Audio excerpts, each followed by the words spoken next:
안녕하세요. 강경민 목사입니다. 지난 주일에는 우리가 예정됐던 그 설교가 2번 안 나갔었죠. 죄송합니다. 아들 요셉이 살아있다. 아들 요셉이 대제국 애굽의 총리 대신이 되어 있다. 이건 이제 움직일 수 없는 사실이 되었죠. 그리고 아버지를 초청했다라는 겁니다. 야곱이 아들 요셉의 초청에 응한다라는 것은 뭐 요즘식으로 말하면 먼 길, 먼 여행을 좀 다녀온다. 이것하고는 전혀 다릅니다. 더군다나 야곱과 그 아들들은 목축업으로 생계를 유지했기 때문에 이 유목민들은 언제든지 자리를 떠날 수 있는 그런 사람들이지요. 양떼를 몰고 떠나면 그만입니다.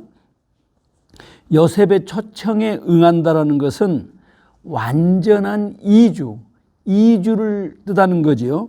이것이 당시 유목민들에게는 그냥 일반적인 상식이었습니다. 그런데 야곱의 입장은 다르죠. 가나안은 그저 목축하기 좋은 땅, 언제든지 떠나도 상관이 없는 그런 땅이 아니잖아요.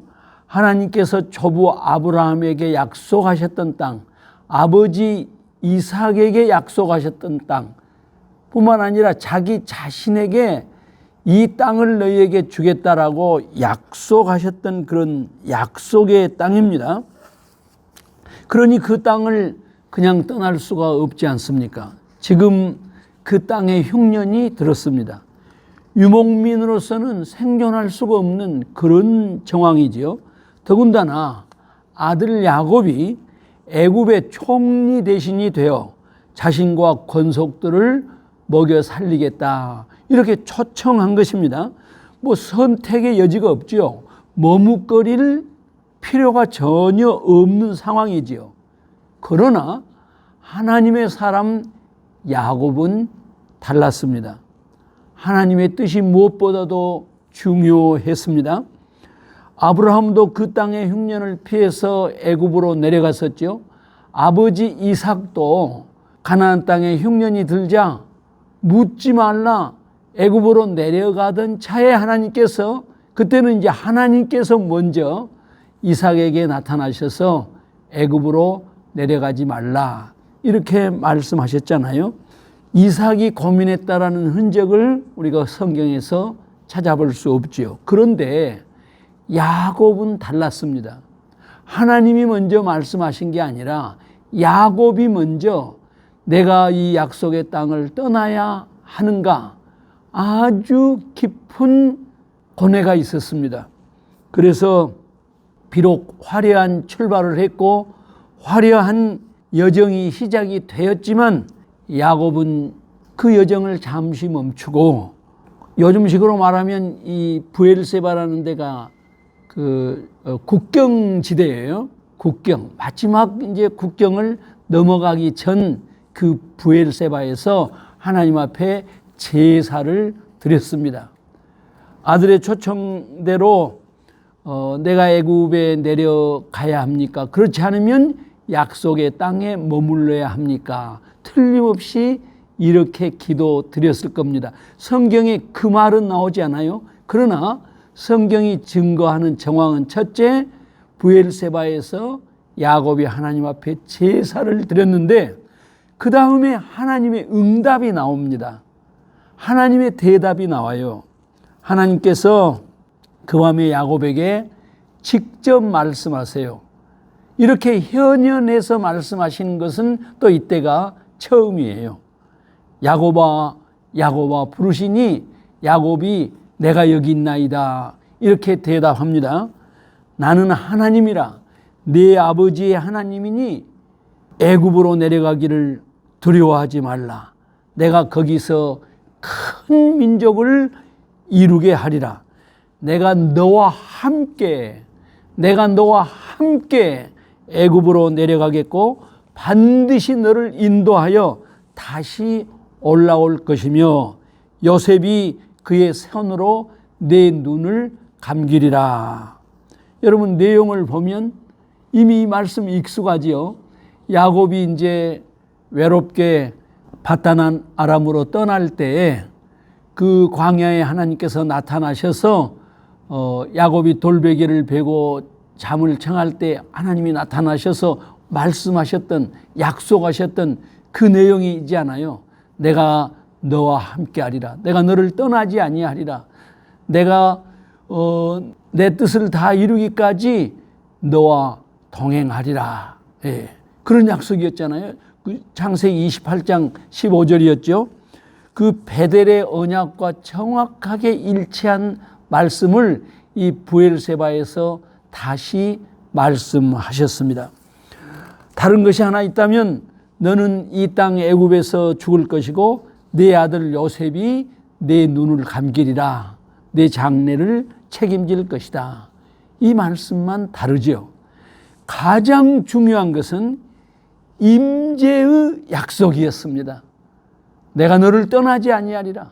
내가 너와 함께 애굽으로 내려가리라. 내가 너를 반드시 다시 가나안 땅으로 이끌리라. 이 임재의 약속. 그러니까 어떤 이가 이야기했어요. 하나님이 살아계신다라는 것을 믿는다라는 것은 무슨 의미냐? 하나님의 임재의 약속. 그 약속을 붙들고 그 임재를 체험하고 그 임재의 영광을 아는 것이다. 하나님이 살아계신다라는 것은, 하나님이 살아계신 것을 믿는다라는 것은 그 임재의 경험을 한다라는 것이다. 이렇게 말씀했어요.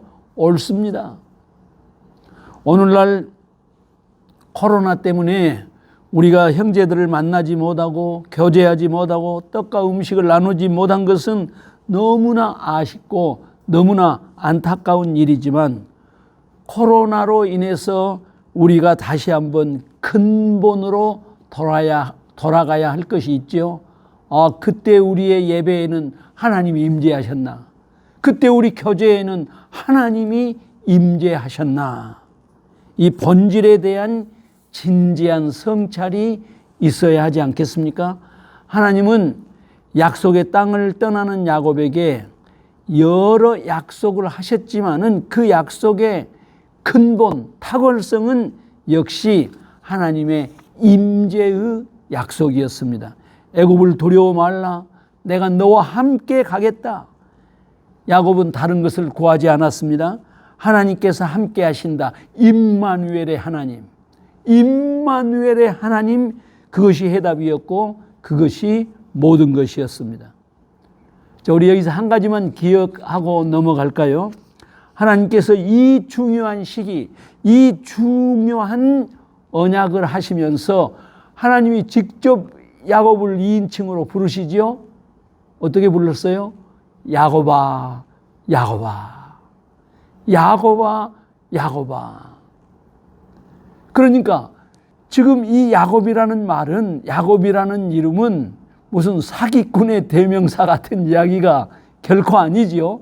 더군다나 그 46장 2절에서 야곱아, 야곱아 이렇게 부르셨던 바로 그 2절에서 야곱을 3인칭으로 호칭할 때는 이스라엘이라고 또 그러거든요.